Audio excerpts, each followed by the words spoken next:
자, 이제 7번 한번 가볼게. 7번 문제 별표 미친 듯이 전화 봐봐. 7번 문제 틀린 사람 손 들어봐봐. 오케이. 7번 문제가 절대 어려운 문제가 아니지. 지나고 나서 생각해보면.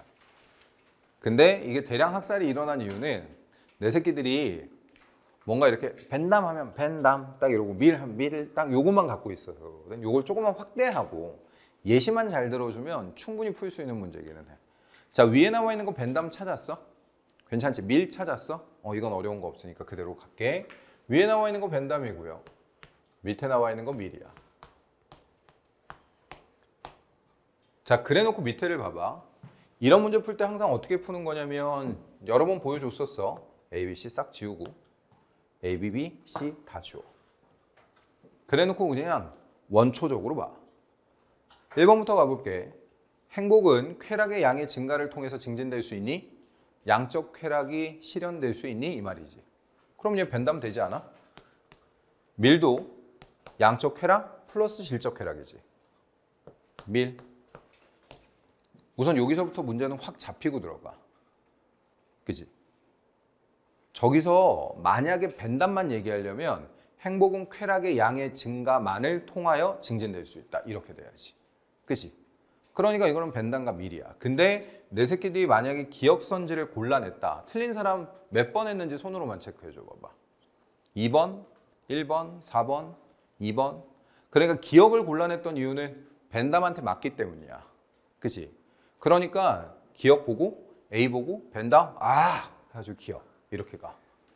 뭘 그렇게 급하게 가. 벤 다이어그램 나오면 무조건 지워. 지워놓고 각각에 해당하는 거에만 그대로 물어봐. 좋은 목적을 위해서는 나쁜 수단도 정당화될 수 있다. 자, 이 얘기를 그대로 바꾸면 여기서 나쁜 수단 왠지 나빠 이렇게 나와 있단 말이야. 저게 제일 대표적으로 들어갈 수 있는 게 화이트 라이어 같은 경우가 들어갈 거야. 그렇지 않니? 그러니까 착한 거짓말이야. 거짓말이라는 수단 자체로 보면은 분명히 나쁜 건데 거기에 따라서 결과적 유용성이 있다라면 좋을 수도 있다란 얘기잖아. 이 말 가능할까? 그럼 바꿔서 생각해 보면 좋은 목적을 위해서는 나쁜 수단도 정당화될 수 있니? 라고 얘기하는 건 어차피 유용적인 결과, 다른 얘기로 결과적 유용성을 보는 입장에선 무조건 yes, yes가 돼. 그럼 저거 시험 문제에 나오면 어떻게 나올까요? 다른 얘기로 바꿔봐봐. 좋은 수단도 선이 아닐 수 있다는 얘기야. 수단이 아무리 좋아도 결과적으로 유용성이 없다라면 그거는 좋은 게 아닌 거야. 이 말 됐지? 반대급부를 생각할 수 있어야 돼. 그러니 우리는 결과만 볼 거야. 다른 거 신경 안 쓰는 거고요. 좋은 목적이라고 하는 것 또는 목적의 달성을 위해 라고 얘기하면 뒷부분 같은 경우는 그대로 따라가도 돼. 우리 했던 걸로 다시 가보면 벤담과 밀 두 개 묶어서 뭐라고 얘기하니? 행위공리주의 기억해? 행위공리주의는 유용성의 실현이라는 것이 일반적인 도덕법칙과 양립되지 않을 수도 있다. 기억나지? 그럼 결국 그게 뭐가 되는 건데? 나쁜 수단이 돼. 됐을까? 그러니까 니은 선지는 다시 한번 잘 찾아놔야 되는 선지야. 그러니까 얘는 누가 되는데? 벤담 될 거고요. 밀이 되겠지. 됐지? 그래서 결과론적 윤리관이 갖고 있는 가장 큰 특징이야. 그러니 우리는 목적이 수단을 정당화시켜. 그럼 목적이 수단을 정당화시키는 것은 벤담, 밀 가능하겠지. 그리고 하나 더 가능한 애 있다. 나중에 뒷부분에서 또 한 번 얘기할게. 마르크스가 가능해. 그러니까 얘는 분명히 나쁜 수단이잖아. 뭐가 있는데 폭력적이라며, 급진적이라며, 혁명이라며, 그리고 독재도 있다며. 근데 그 모든 것들이 결국 궁극적으로 뭐를 이루기 위해서, 공산사회를 이루기 위해선 필요한 수단이 된다란 얘기야. 됐지? 그러니까 우리는 그 수단의 선과 악을 따질 거야? 아니면 결과의 선악을 따질 거야? 결과의 선악만을 따진다란 얘기가 돼. 됐지? 그래서 니은 선지 갖다가 놓을 수 있어야 돼. 자, 그래놓고 디귿이 되게 많이 헷갈렸을 거야. 근데 곰곰이 생각해봐. 우선 벤담한테만 던져보자. 어떤 쾌락은 다른 쾌락보다 더 추구할 만한 가치가 있니? 강도가 센 거, 지속성이 센 거, 접근성이 좋은 것. 괜찮지? 그럼 얘는 벤담 되는 거야. 위에서 A, B, C 갯불 다 필요 없고 그냥 벤담 돼. 그럼 밀 같은 경우는 확실하잖아. 질적 차이가 있든 양적 차이가 있든 양에서의 차이에 따르는 질에 따르든 어쨌든 우리는 더 좋은 쾌락이 있는 거지. 그럼 얘 같은 경우는 밀 이렇게 될 거야. 그래놓고 디귿 선지에 별표 쳐야 되는 이유는 뭐냐면 기억과 디귿을 연결해 보자고요. 그럼 문제가 하나 만들어져. 둘 다 양 본다는 거 됐지? 그러니까 우리는 밑에 나와 있는 더 추구할 만한 가치에서 양에서 더 추구할 만한 가치도 존재한다는 얘기야. 치킨 한 조각과 한 마리가 있으면 한 마리가 나한테 쾌락을 더 갖다 주는 건 맞잖아. 근데 밀 같은 경우는 그 한 마리라고 얘기하는 것을 나 혼자 다 먹는 것보다 다른 사람과 나눴을 때 더 높은 쾌락을 추구할 수도 있다는 얘기잖아. 그러니까 우리는 어떤 쾌락이라고 하는 거와 다른 쾌락이라는 걸 다 빼버리고 양적 쾌락에서 더 추구할 만한 가치가 있는 쾌락이 있니? 라고 하면 yes. 그지?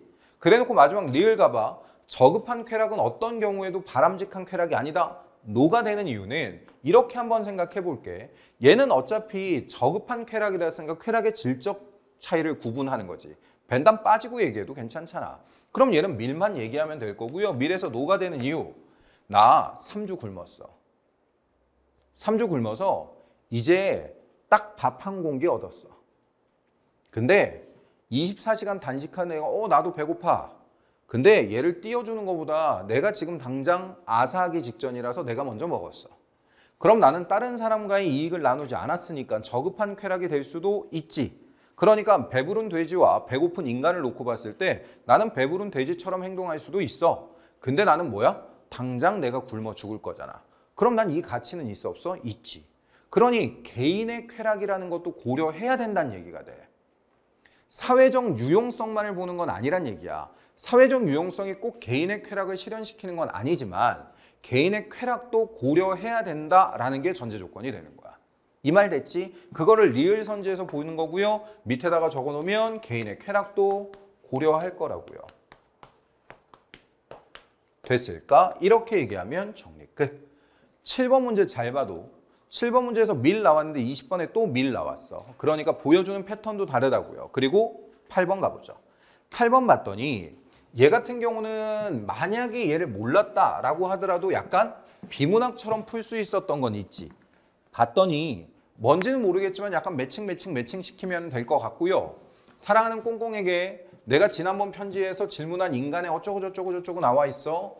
인간의 도덕성에 대해서 답하고자 한다. 어떤 개인이나 집단의 도덕성도 그들이 어떤 고정된 결과에 도달했는지 아니면 미치지 못했는지에 따라 판단되는 것이 아니라 움직이는 뭐에 따라 방향이라고 얘기하는 거야. 얘를 우리는 다른 얘기로 그대로 바꿀 거야. 성장이라고도 이야기할 거야. 또는 진보라고도 얘기할 거야. 그러니까 얘는 에볼루션이 있으면 된다는 얘기야. 레볼루션 필요 없어. 에볼루션 정도면 충분해. 그리고 그렇게 진화하는 과정에서 나오는 것이 가장 주된 목적성이 될 거고요. 진화하는 모든 과정에서 실수라는 건 있어 없어? 있지. 잘못이라는 것도 있지. 그거는 성장통이라고 얘기하는 거야. 그러니까 우리는 성장의 한 과정으로 볼 것이다. 그래서 얘는 누군데? 뒤. 지금까지 선했던 사람도 자 이제 중요한 얘기야. 현재 타락하거나 선을 상실해가고 있다면 악한 사람이고 지금까지 도덕적으로 무가치했던 사람도 현재 선해지기 시작했다면 선한 사람이라 그랬으니까 선과 악은 상황과 맥락에 따라 진화하느냐 안 하느냐 또는 다른 얘기로 바꿔서 성장하느냐 안 하느냐에 따라 달라진다. 이렇게 얘기하는 거지. 정리 끝났네. 그럼 우린 뒤 그리고 밑에 가보면 행복의 실현 여부가 행동의 목적이자 궁극적 가치 이건 개념이지. 행동의 목적이자 궁극적 가치는 이꼴 딱 한마디로 뭐야? 성장이야. 성장이 목적인 거지 행복의 실현이 목적이 되는 건 아니야. 됐지? 2번 가봐. 유용성이 입증된 도덕 규칙도 상황에 따라 가치를 상실한다. 그러니까 그때는 맞고 지금은 틀리고 지금은 틀렸지만 나중에 맞을 수 있다는 얘기야. 그러니까 얘는 지극히 불변이야 가변이야? 가변이야. 그래서 우리는 가변적. 됐네. 문제 해결을 위한 잠정적 가설은 저런 말을 되게 오랜만에 보고 거의 안 보잖아. 특히나 생륜 윤사만 하면 잠정적 가설 이런 거 잘 안 봐. 사문하면 그나마 좀 보지. 잠정적 가설이라고 하는 거는 뭔데? 라고 하면 수정 가능한 주장이야. 그러니 내가 하는 것의 주장은 절대 불변이 아니라 잠정적인 가설이고요. 그게 지식의 근간이 될 수 있죠. 됐지? 그러니 우리는 아마 이러할 것이야 라고 해봤더니 아마 그러한 것이 정확하게 그렇게 됐다라면 우리는 그거를 진리처럼 받아들일 거야. 근데 아마 그러할 것이야 라는 것이 검증을 해봤더니 그러하지 않아 라고 하면 우리는 실패가 아니라 성장의 한 과정으로 본다고요.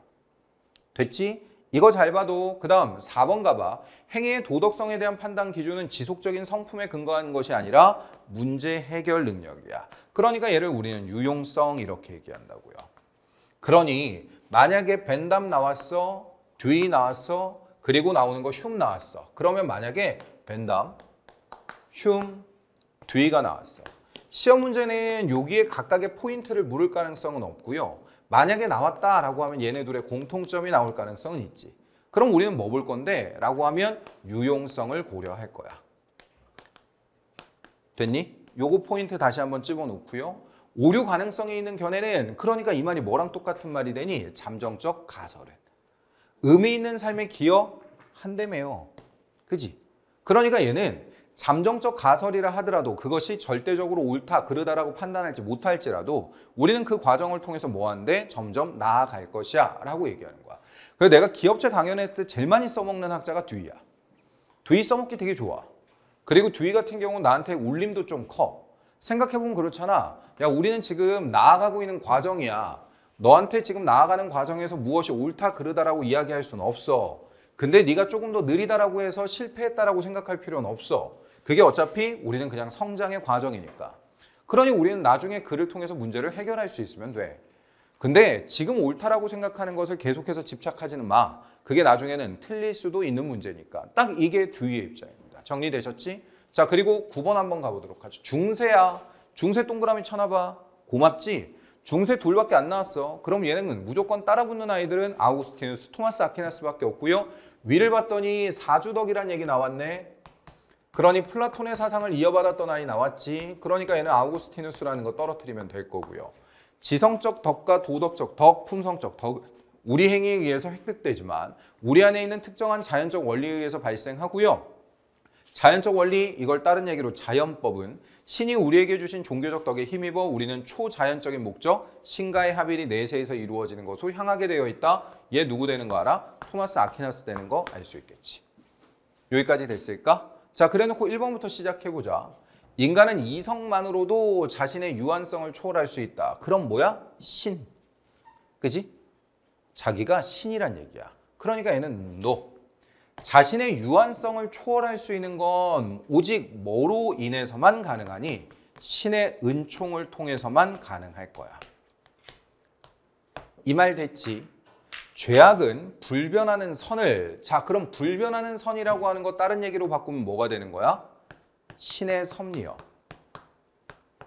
그러니 우리는 신의 섭리를 인간이 외면하는 데서 발생하니까 지금까지는 맨날 나왔던 건 인간의 자유의지 탓이다 이렇게 나왔거든. 그러니까 얘는 신을 경멸하는 거야. 누가? 신이 잘못해서 아니면 인간의 자유의지에 따라? 인간의 자유의지에 따라.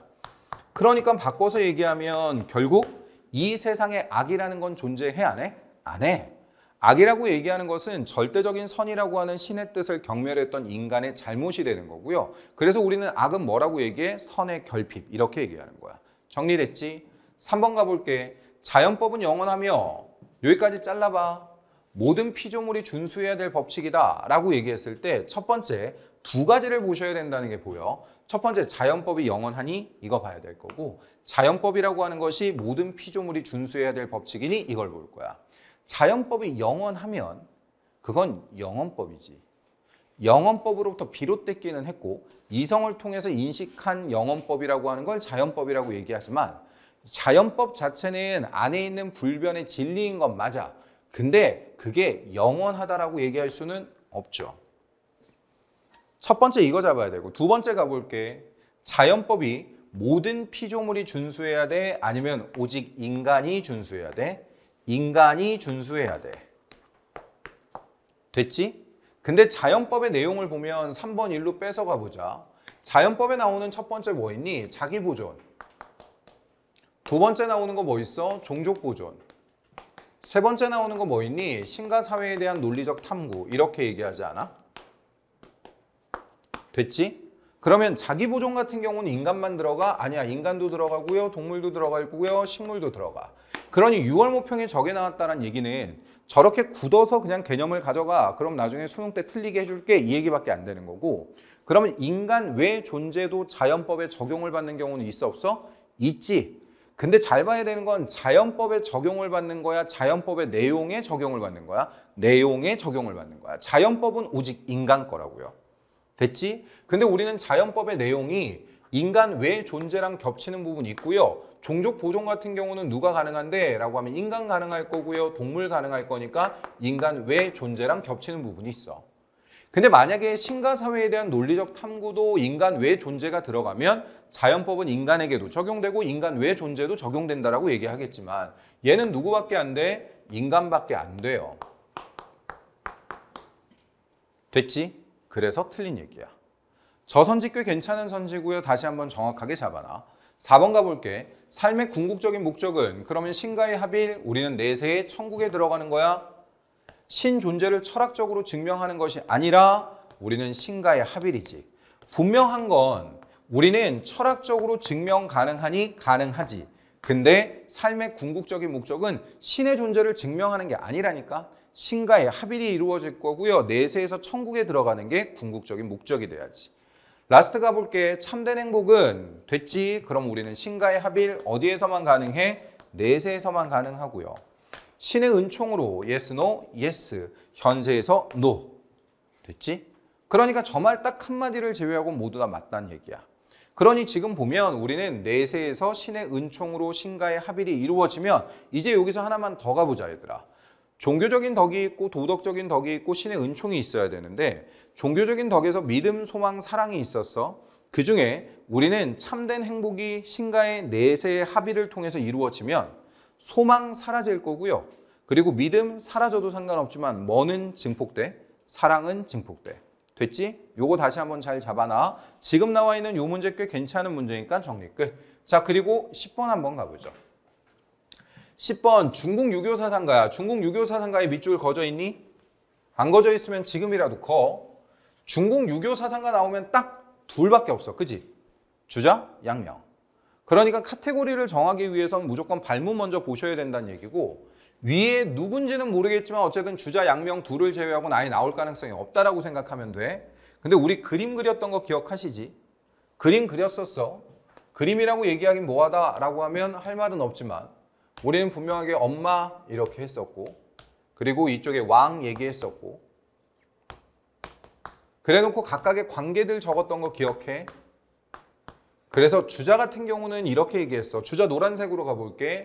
효라고 얘기하는 건 나와 엄마 사이에 있으니 내 밖에도 이치가 있는 거고 충이라고 얘기하는 것도 나와 임금 사이에 있으니 내 마음 밖에 이치가 있는 것이다. 심의 유리라고 얘기했어. 근데 빨간색으로 양명 얘기할게. 양지라고 하는 것이 있고요. 그 양지라고 하는 천리가 엄마를 만나면 뭐로 전환돼? 효로 전환되고요. 임금을 만나면 뭐로 전환돼? 충으로 전환되니 실제로 효와 충은 양지의 이름 바꿈이지 실제로는 양지의 실천이 돼. 그러니까 결국 어디에만? 내 안에만 이치가 존재한다. 이렇게 얘기했던 거 머릿속으로 정리하면 돼. 그러니까 위에 부분 효도할 줄 안다, 공경할 줄 안다고 말할 수 없으니 암과 행위가 어떻게 분리되는가? 지행합일 얘기할 거고요. 이거 양명 이렇게 떨어질 거야. 그럼 밑에는 주자라는 거 보이지? 그러니 사물에는 모두 이치가 있으나 사람이 궁리하지 않기 때문에 그 삶이 완전하지 못한 것이다. 됐을까? 그래놓고 밑으로 가봐. 사람의 마음에 천리가 존재하는가? 라고 얘기하면 각각 한 명씩만 던져봐. 사람의 마음에 천리가 존재하니? 라고 하면 양명 입장에서는 yes 될 거고요. 주자 입장에서 당연히 yes 될 거야. 그지? 근데 저기서 하나 더 나가면 주자는 사람의 마음에만 천리가 있는 게 아니겠지. 근데 분명한 건 사람의 마음에만이라고 적어놓은 거 아니니까 사람의 마음에 천리가 있니? yes, yes 떨어진단 말이야. 근데 이런 문제가 제일 긴장하는 건 딱 하나지. 3점짜리 문제야. 근데 1번 선지에서 답이 나와. 그리고 너무 명확하게 yes, yes 딱 떨어져. 내가 이렇게까지 잘했나? 라고 생각하고 1번을 찍어놓고 되게 불안해. 그지? 그래서 1번 자기가 생각했다가 막 바꾸기 시작합니다. 그러니까 설마 내가 고른 게 정답이라고? 니네가 고른 게 정답이야 얘들아. 그래서 틀린 사람 손 들어봐봐. 지금 방금 내가 말했던 의식의 흐름대로 흘러갔다. 괜찮아. 지금 웃은 사람만 해도 3명이 넘어. 몇 번 골랐어 그래서? 갱 4번. 갱. 어? 아 도망갔다고? 아 1번은 아닌 것 같아서? 근데 1번은 의심은 했을 거 아니야. 이게 너무 맞는 얘기인데? 그러니까 너무 명백하면 좀 불안하지. 그치? 약간 이런 거잖아. 1 플러스 1은 2야. 그러면 아니야. 음모가 있을 거야. 뭔가 데카르트가 뭔가 뇌에다가 잘못 심어놨겠지. 별 생각 다 한단 말이야. 걱정하지 마. 되게 웃긴 건 이 선지가 4번에 가 있으면 니네 정답 다 골랐을걸? 그치? 그냥 1번에 갖다 놓으니까 야 너무 위에도 간단하게 풀었어. 양명, 주자. 아씨 좀 이제 하네. 1번 예스 예스. 그리고 위를 딱 봤더니 3점이야. 긴장하지 마. 충분히 니네가 그런 거 알고 문제 이런 식으로 내. 2번 가볼까? 사람뿐만 아니라 사물에도 이치가 내재하는가? 야 누가 봐도 주자 아니냐? 그러니까 2번은 안 골랐겠지. 틀린 사람 몇 번 골랐는지 손으로 체크만 해줘 봐봐. 몇 번 골랐어? 4번 또? 아 혼자야? 몇 번 골랐어 내 새끼? 5번? 1번은 의심은 했어. 그래. 그러다 이제 안 되니까 4, 5번이 그나마 니네가 제일 마음에 안심이 오지. 그지? 3번 좀 넘어가야 아 이제 정답이 나올 때가 됐는데 아니야. 3번 가봐. 소희는 선천적인 도덕 판단 능력이 결여된 사람이야. 야 선천적인 도덕 판단 능력이라고 하는 게 뭐니? 양지 아니야? 맨날 봤던 문제잖아. 양명이든 주자든 양지는 무조건 존재해. 근데 저게 양지가 선천적인 본성으로 보느냐 아니냐의 차이는 있지만 양지는 누구나 똑같은 스타트점에 주어지는 거라고요. 정리 끝났네. 그러니까 얘는 둘 다 노라는 거 찾아야 돼. 4번 가봐. 욕구의 절제와 본성의 보존은 자 이제 가보자. 내 새끼들 요거 요렇게 싹 해서 유금절의 한 단어로 바꿔봐. 이거 뭐니? 존철리 거인욕이요. 그럼 얘는 존철리 거인욕은 경물과 무관하니? 그럼 경물의 뜻이 달랐지. 양명 같은 경우는 마음을 바르게 하다. 주자 같은 경우는 사물의 이치에 다다르다. 그게 뭔데? 존철리 거인욕이잖아. 그지? 그러니까 얘는 예스. 존철리 거인욕이란 말은 공통점이고 경물이란 말이 결국 존철리 거인욕과 관련이 있는 거지. 내가 아는 것을 통해서 모르는 걸 알아야 되고요. 아는 것을 깨달으면 나는 사물에 그 이치가 있는 것처럼 행동할 거고요. 됐지? 자, 5번 가봐. 치지는 사물에 깃든 이치를 궁구하고 실천하는 것이냐? 라고 하면 치지의 뜻도 각각 달랐지. 주자가 얘기하는 거와 양명이 얘기하는 치지 한번 가봐. 주자는 사물의 이치를 끝까지 알아내는 것. 양명 입장에서 치지라고 얘기하는 건 뭔데? 라고 하면 치양지랑 똑같았어. 그치? 그러니까 아는 만큼 행하는 것. 그러면 치지는 사물에 깃든 이치를 궁구하고 실천하는 것이 가장 중요한 말은 뭐가 될까? 사물에 깃든 이치를. 됐지? 궁리는 둘 다 똑같아 얘들아. 시험 문제 잘 봐야 돼. 이치를 궁구하고 실천하는 것이니 이거는 예스가 된다 얘들아. 그치? 근데 사물에 깃든 이치라고 얘기하면 주자밖에 안 된다고요. 둘 다 궁리란 얘기 쓸 거야. 올해 수능에서 지금 주자 양명에서는 궁리 단어 꺼낼 가능성이 제일 높아. 궁리는 주자만 쓰는 얘기 아니라 그랬어. 주자와 양명 모두 다 쓸 수 있다. 전제 조건으로 깔고 가야 된다. 자, 그 다음 11번 한번 가보도록 합시다. 자, 11번 봤더니 이제부터 정리해놓고 11번 정약용 문제로 갈 거야.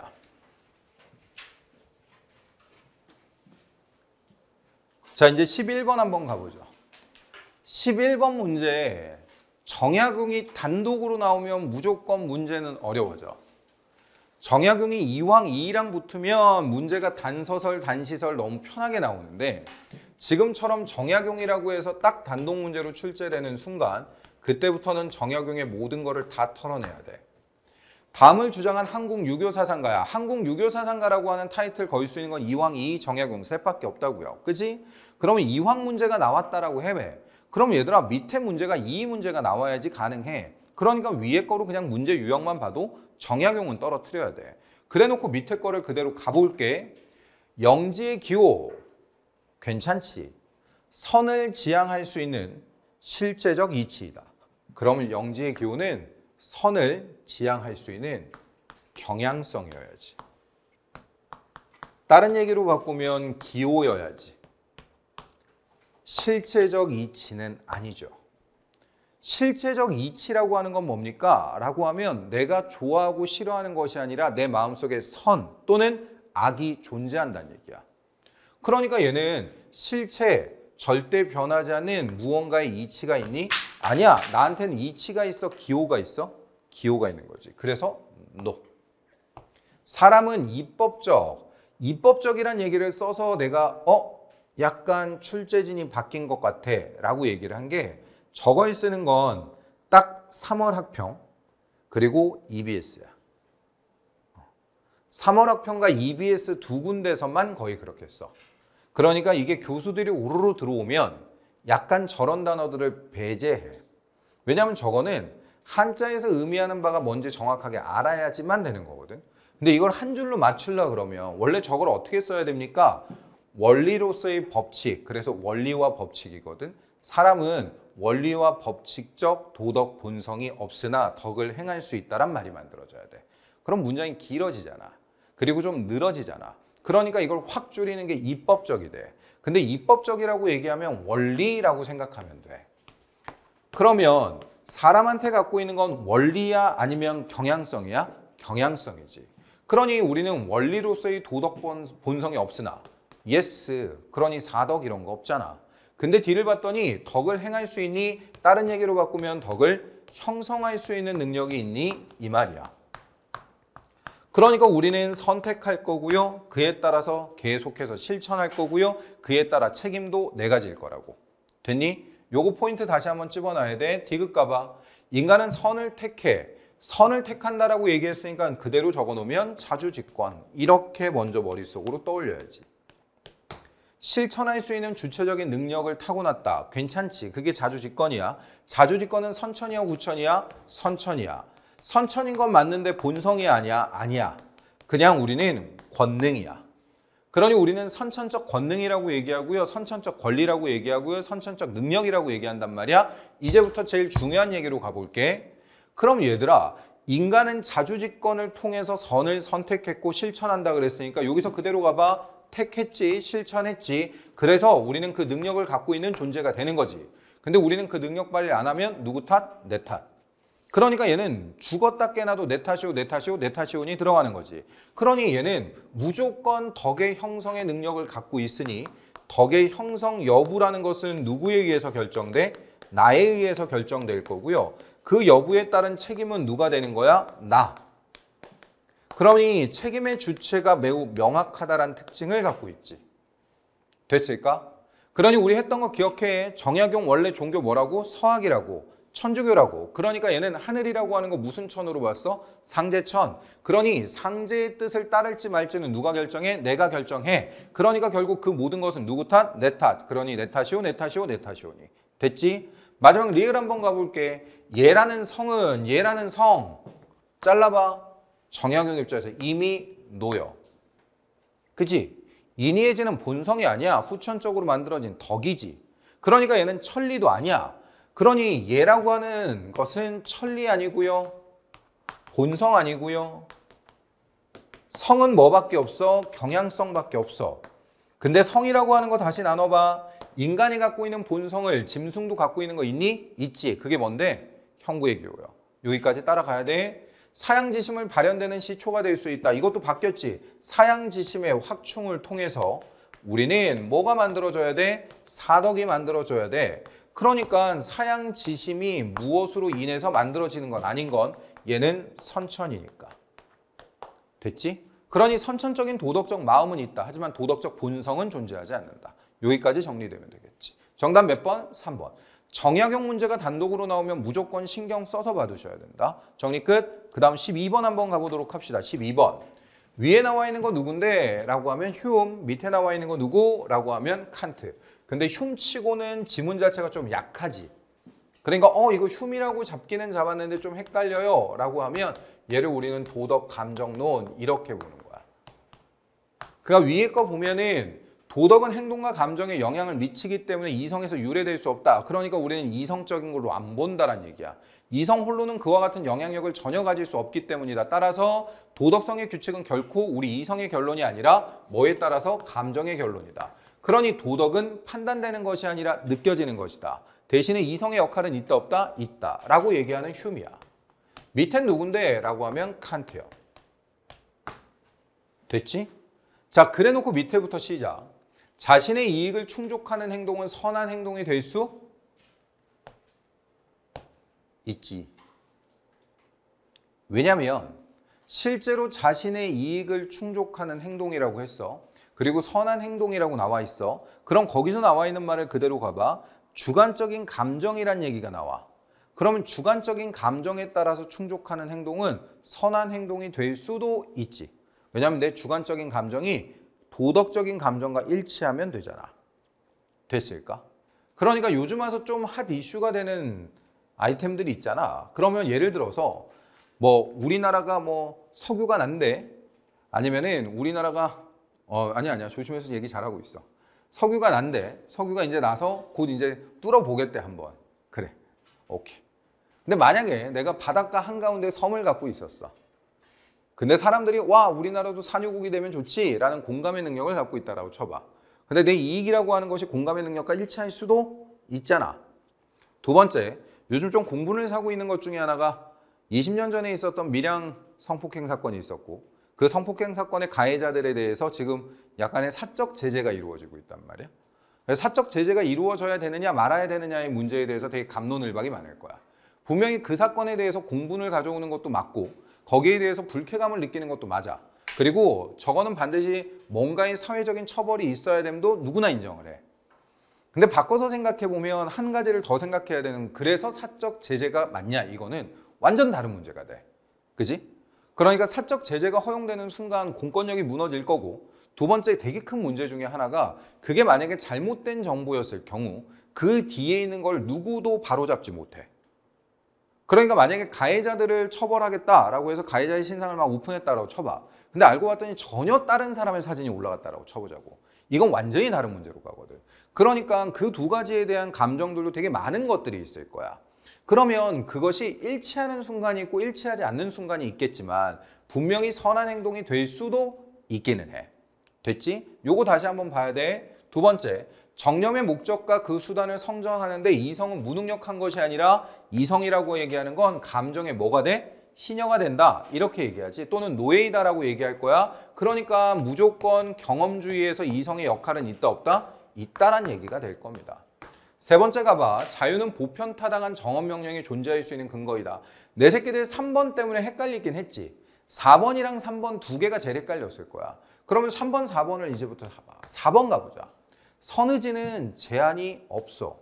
맞아.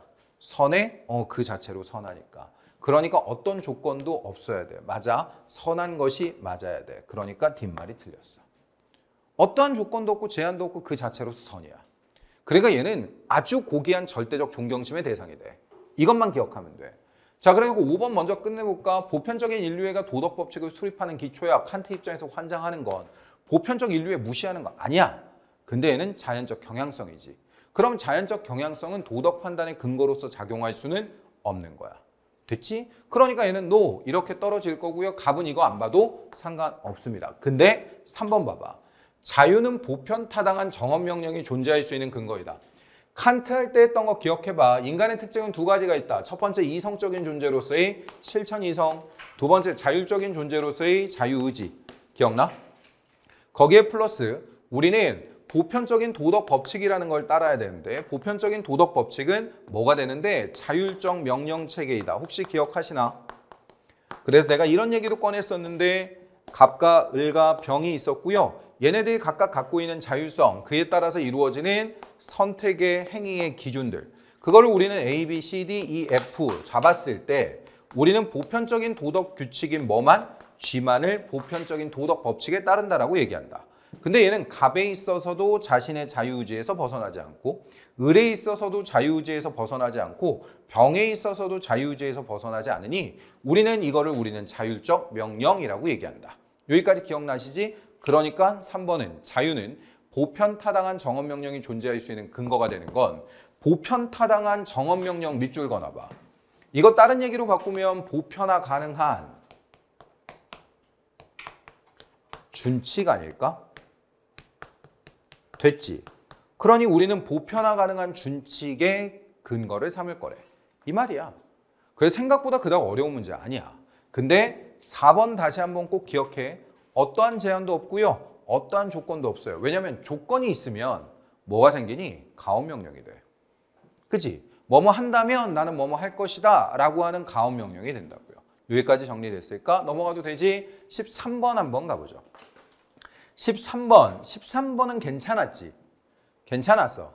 근데 13번에서 딱 틀린 사람은 뭡니까? 라고 하면 1번, 3번에서 약간 절었겠지. 근데 5번이 너무 정답이라는 건 찾아냈어야 돼. 왜냐면 위태로운 나라를 구하고 백성을 편안하게 해야 된다. 저거 딱 사자성어로 바꿔봐. 뭐야? 보국안민. 보국안민은 모든 아이들의 공통된 얘기라 그랬잖아. 기억나시나? 그치? 나중에 꼭 누구 가르치는 직업 꼭 해. 그래서 했던 얘기가 무의미하게 허공을 떠다니는 이 느낌을 한 번만 받아봐. 지금 한 명이 얼굴이 빨개지는 이유는 보국안민을 알았겠지? 근데 시험 문제에 적용을 못했겠지. 못할 수 있어. 얘들아 6월 모평 얼마든지 틀려도 괜찮아. 9월 모평도 작살나도 괜찮아. 수능만 잘 보면 돼. 수능 때까지 방향성만 다시 잘 잡는 게 제일 중요해. 그러니까 지금 솔직히 말해서 육모에서 20점 나왔대. 그게 무슨 그렇게 큰 의미가 있냐. 아니면 육모에서 50점 나왔대. 우와, 그러니까 얘 50점 나왔으니까 수능도 그냥 50점으로 쳐드릴게요. 그러면 최선을 다해야지. 그거 아니잖아. 그러니까 우리는 문제 방향성만 잘 보면 되고 앞으로의 내 방향성 어떻게 잡을지만 잘 잡으면 돼. 그래서 얘는 보국안민이 너무너무 뻔한 얘기라 위에 동학 나와 있고 밑에 위정척사 나와 있으니까 무조건 5번이야. 증상교 들어가도 마찬가지고 동도석이 들어가도 마찬가지였을 거야. 됐지? 어렵지 않으니까 다른 거는 다 괜찮은데 1번과 3번만 가보죠. 내스키 몇 번 골랐어? 빨리 손을 체크해봐. 3번. 그치? 천인합일 때문에 고민했다. 솔직히 손 들어봐봐. 그래. 가능은 해. 근데 잘 생각해보면 두 가지로 우선 접근할 수 있다. 첫 번째, 얘 어차피 유불도의 사상에서 크게 벗어나진 않아. 그러니까 유의 일부 사상 들어왔고요. 그럼 얘는 천인합일. 이것도 가능해요. 근데 두 번째, 이거를 천인합일 사상이라고 하면 왠지 모르게 유가 이렇게 떨어뜨려서 그런데 동학하면은 뭐니?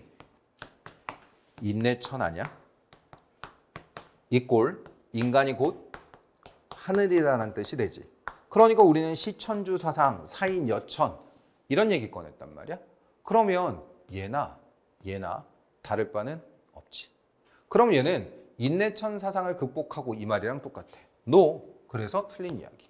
인간 평등을 실현해야 된다 맞고요. 앞에 부분 틀렸고요. 3번 가봐. 절의라고 얘기했어. 의는 의로움. 앞에 절은 말 그대로 절개할 때의 절. 그러니까 절의라고 얘기하는 걸 우리는 유가적 정신 이렇게 얘기할 거야. 그래서 유가 정신을 바탕으로 신분 질서를 철폐해야 된다? 근데 잘 생각해보면 이제는 좀 보이지. 3번이 확실히 답이 아닌 이유가. 어쨌든 신분 질서를 폐지하자라고 하는 건 누구밖에 없어? 동학, 증상교, 원불교. 그렇잖아. 그러니까 3번 같은 경우도 어차피 앞에가 정리가 안 돼도 뒤에서 봐야 되는데 나중엔 뭘 골라야 될지 모르니까 그냥 대략적으로 그냥 막 찍어. 하나하나 잘라서 보시면 보이는 건 모르겠대. 근데 얘는 확실히 노잖아. 그러면 끝. 그럼 더 이상 의심하지 말고 정리하시면 돼. 정리됐을까? 넘어가도 되지? 자, 그 다음 14번 한번 가보죠. 14번은 위에 나와 있는 거 케인스고요. 밑에 나와 있는 거 하이에크야. 위에 나와 있는 거 수정자본주의고요. 밑에 나와 있는 걸 우리는 신자유주의라고 얘기할 거야. 그래서 위에는 케인스, 밑에는 하이에크. 정리 끝. 자, 그래 놓고 시작.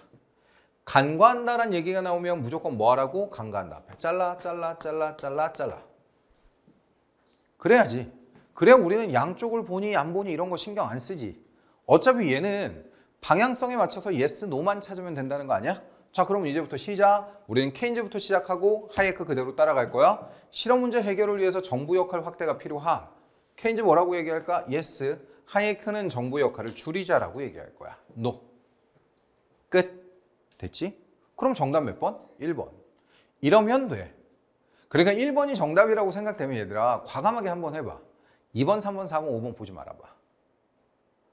불안한 거 알아. 찝찝한 거 알아. 그리고 니네 못 믿는 것도 알아. 나 믿으라니까 괜찮아. 그냥 no 하고 끝. 그럼 2번, 3번, 4번, 5번 보지 말고 됐어. 이러고 넘어가. 그래서 나중에 검토 왔는데 1번을 다시 봤더니 그때 이상해. 그러면 그때 2번, 3번, 4번, 5번을 봐. 그러니까 1번에 정답이 있으면 생각보다 오답률이 미친 듯이 높아. 재작년 수능이었구나. 재작년 수능에서 사회문화도 비슷한 거 하나 나왔지. 도표 문제인데 정답이 1번이었어. 그러니까 그때 97%인가 오답률이었어. 그럼 그 이유가 왜 생길까? 문제가 어려웠지. 그러니까 푸는 놈도 못 풀었겠지. 근데 찍는 놈도 설마 1번이 나오겠어? 라고 해서 다 4, 5번을 찍었겠지. 그러니까 오답률이 미친 듯이 올라가는 게 내가 사회문화 수업할 때도 되게 귀여워하는 게 사회문화 기출문제집, 사회문화 하는 녀석들 얻어다가 이렇게 쫙 봐라. 도표만 쫙 모아놓은 거 보면 오답률이 한 50%인 문제가 있고 오답률이 한 60%, 70% 되는 문제가 있어. 오답률이 어떤 건 막 30%밖에 안 돼. 그런 거 보면 대부분 정답이 4, 5번이야. 그러니까 4, 5번이면 오답률이 뚝 떨어져. 근데 1, 2번이면 오답률이 훅 올라가. 이거는 얘네가 푼다는 게 아니야. 그냥 왜 사문하는 녀석들의 가장 공통된 특징이 있잖아. 나는 17문제 맞출 거고 3문제를 4번으로 다 맞춰서 그중에 하나 내지 2개가 걸리면 땡큐 이러고 간다라는 느낌들이 강하잖아. 그래서 요번에 작살난 거 아니니? 요번에 등급컷 나오자마자 사문은 막 이랬거든. 원래 사문은 약간 도표에서 2개 틀려도 나는 무조건 아주 안정적으로 3 안에 든다. 개뿔 개념을 다 맞추질 못하는데. 그러니까 문제 풀 때 만약에 1번이 정답이면 얘들아 그냥 끝! 거기서 끝! 나 믿고 그냥 그렇게 가봐. 아마 성적이 올라갈 겁니다. 2번 가봐. 사적 소유와 시장 경제가 자본주의의 필수? 둘 다 자본주의야. 예스야. 자유 경쟁으로 시장의 자동 조절 기능이 저하됨이라고 얘기하는 건 어차피 얘는 하이에크 입장에서 노가 떨어지는 거야. 그리고 앞에 거는 되게 애매한 표현 방식이기 때문에 안 봐도 상관은 없어요. 그래서 얘는 그냥 하이에크에서 노. 왜냐하면 자유 경쟁으로 시장의 자동 조절 기능은 더 증대된다라고 보는 게 하이에크의 입장이야. 그래서 얘를 B 입장으로 딱 잡아놓고 노 떨어뜨린 거야. 계획 경제가 개인의 자유 보장을 위해서 불가피함이라고 하는 것도 하이에크 입장에서 노 떨어뜨린 거고요. 계획 경제가 자유 보장을 위해 불가피함이라고 하는 건 예스도 가능은 한데 이거는 좀 문장을 더 다듬어야지 가능해. 그러니까 둘 다 하이에크가 노라는 게 확실해. 자유방임주의는 개인과 사회의 이익쟁쟁을 저해야 함이라고 하면 하이에크는 자유방임주의의 부활이라고 얘기하거든요. 그러니까 얘는 no. 됐지? 그리고 앞에 나와 있는 것도 만약에 이 문장을 쓰려면 조금 더 확고하게 얘기해야 돼. 그러니까 어차피 yes, no 되는 건 1번밖에 없을 겁니다. 정리 끝나셨죠? 나중에 추가 질문이 있으면 하는데 요거는 딱 요 정도만 풀어두시면 돼. 그리고 되게 고맙게 생윤과 다르게 삼각 비판은 거의 나오질 않잖아. 거의 한 방향성으로만 나오잖아. 그럴 때는 yes, no를 찾는 거고요. 어느 한쪽이 no가 되거나 출발점이 no 떨어지면 더 이상 뒤도 돌아보지 말고. 근데 1번 문제가 만약에 정답이다? 그럼 믿고 그냥 따라가시고. 됐지? 자, 그 다음 15번 한번 가봅시다. 15번. 고대 서양 사상가 가브레의 입장으로 적절한 것을 보기 위해서 고른 것은 위에 나와 있는 거 에피쿠로스 나와 있고요. 밑에 나와 있는 거 스토아라는 거 보이지? 앞에서 어차피 고대 서양 사상가 다 끄집어냈어. 남은 건 딱 둘밖에 없고요. 위에 나와 있는 거 에피, 밑에 나와 있는 거 스토아. 자, 그래놓고 밑으로 가볼게. 신과 운명에 대한 수능은 행복의 실현에 필수적이다 라고 얘기했어. 이거 어디에 해당해? 스토아. 이렇게 떨어지면 돼. 에피크로스 노 떨어뜨리지 말고요. 지금 나와 있는 선지는 명확하게 스토아면 그냥 스토아. 됐지? 자, 정의는 상호 피해 방지를 통해서 고통 제거에 기여한다. 자, 니은 선지가 제일 중요해. 뜬금없이 이제 정의 파트도 꺼냈네. 그러니까 에피크로스는 이제부터 정의를 알아두라는 얘기야. 얘가 말하는 정의 그대로 가볼게. 정의 꼴 뭔데? 라고 하면 상호 이익의 증대야. 그것은 반드시 뭐를 통해서 이루어지냐면 상호 피해가 없어야 된다는 얘기야. 그렇게 되면 우리는 뭐 할 건데? 라고 했을 때 고통의 제거야. 그러면 얘 같은 경우는 되게 이기적으로 보이는 거 보여? 야, 나의 이익과 너의 이익이 증대되는 방안은 네가 나를 괴롭히지 않고 내가 너를 괴롭히지 않으면 돼. 그러니까 우리는 에피크로스 무슨 주의라고 배워? 개인주의라고 배우고 또는 은둔주의적 철학이라고 배우게 될 거야. 지금까지 사설에서 되게 많이 나왔던 선지가 그대로 나왔어. 그러니까 저에게는 지금부터 무조건 알아두셔야 되는 내용이래. 그러니 지금은 상호 피해라는 걸로 나왔지만 다른 얘기로 바꾸면 무조건 얘는 상호이익의 증대. 상호이익의 증대는 너와 내가 모두 다 잘 살자가 아니라 너와 내가 서로 간섭하지 않는 상태에서의 완벽한 자유를 추구하자. 이 얘기가 될 거야. 꼭 기억해놔야 돼. 인간이 자연적 본성을 따르는 것, 이거 뭐니? 자연법을 준수하는 것. 이렇게 되지.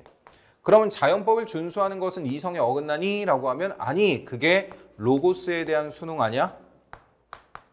됐지? 그리고 내 새끼들이 헷갈렸던 건 뭐냐면 리을이 오히려 더 헷갈렸대. 갑과 을, 자연에 대한 이해는 마음의 동요를 막기 위해. 마음의 동요라고 얘기하는 거 괜찮지? 예스, 필요한 건 뭐든 있겠지. 근데 자연에 대한 이해라고 얘기했을 때 이제부터 시작. 그럼 얘들아, 얘를 스토아한테 던지면 그닥 어렵지 않아. 어차피 얘는 스토아라고 하면 로고스 이렇게 떨어뜨린단 말이야. 근데 갑자기 에피라고 하면 선생님이 에피가 자연에 대해서 얘기해요? 하지. 뭐하니? 원자론이요. 원자론 얘기하잖아. 세상의 모든 것들은 원자로 구성되어 있다. 거기에 플러스 원자의 결합과 해체로서 이루어진 것이 세상이다.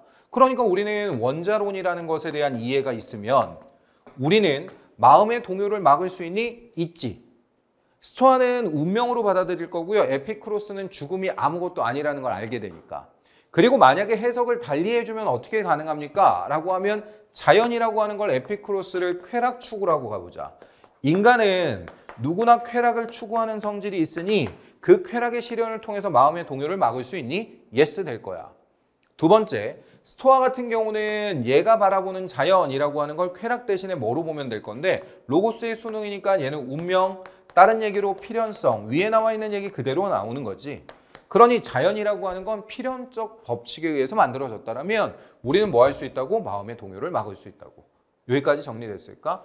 이렇게 하시면 니은과 리을 두 가지가 잡힐 거야.